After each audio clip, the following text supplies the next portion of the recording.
Hi, Ms. Rochford. I did my research project on the question of how can the bee population be salvaged? So why bees? Bees are worldwide pollinators. Them and other pollinators affect 35% of all agricultural land and support 87 of the global leading food crops.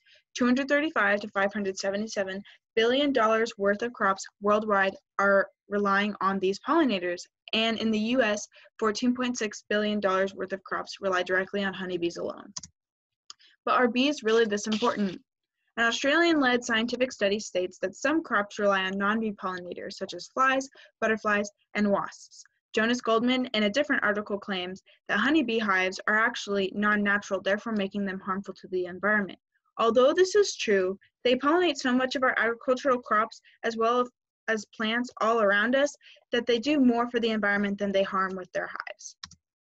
This is a list of many crops that rely on bee pollination specifically. It's a lot of things that we use in our day-to-day lives, such as almonds, cucumbers, apples, squash, raspberries, or strawberries.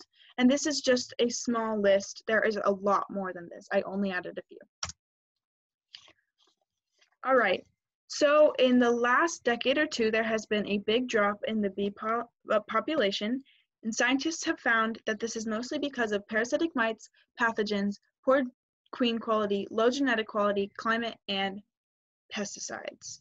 In a scholarly article, it states that there is 30 to 40% of colony loss during the winter, and the ectoparasitic mite increases the winter losses of bees by another 10%, making it a whopping 40 to 50%.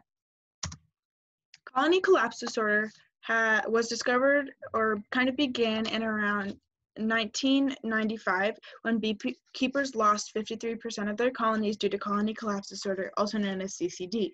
So it's a fairly new discovery, only around 25 years old, and the scientists still don't really know how it happens, why it happens, or if there is even a way to stop it. They do know that it's when the worker bees leave and the queen bee is left behind. So in the bottom corner here, you can see the difference between a healthy colony and a colony after colony collapse disorder has already hit.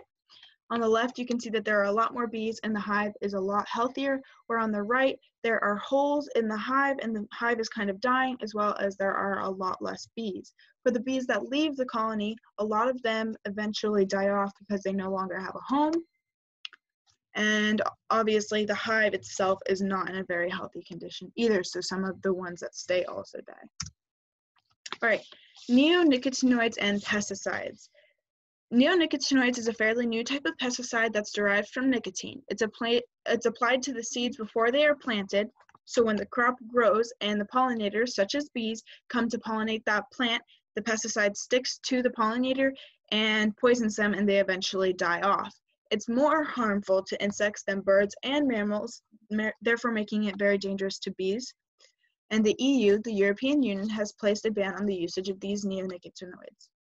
A ban on neonicotinoids would be a really great solution if we were to do a worldwide ban, and that would definitely stop or at least slow down the decline of the bees. So how can we help?